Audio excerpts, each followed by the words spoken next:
이런 가운데 6.17 부동산 대책에 포함된 전세대출 규제가 내일부터 시행이 됩니다.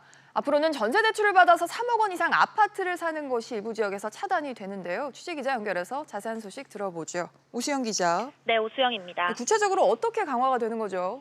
네, 내일부터 투기 지역이나 투기 과열 지구에서 전세를 끼고 3억 원이 넘는 아파트를 사면 전세 대출의 보증을 받을 수 없게 됩니다.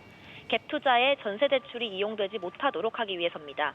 하지만 갭 투자 우려가 없다고 판단된 빌라나 다세대 주택 등에는 적용되지 않습니다. 주택금융공사 등 공적 보증기관뿐만 아니라 SGI 서울보증 등 민간기관에도 적용됩니다. 또 전세대출을 받은 사람이 나중에 투기 지역이나 투기 과열 지구에서 3억 원 초과 아파트를 사면 전세대출이 즉시 회수됩니다. 오늘까지 전세대출을 받고 내일 이후에 규제 대상 아파트를 산다면 전세대출이 회수되지는 않지만 대출의 만기 연장은 할 수 없습니다. 기존 새로 산 아파트에 세입자가 있을 경우에는 임대차 기간이 끝날 때까지 전세대출의 회수가 유예됩니다. 네, 오 기자, 그런데 갭 투자가 아니라 실수요자들도 있을 것 같은데 이분들은 예외 조항은 없는 겁니까?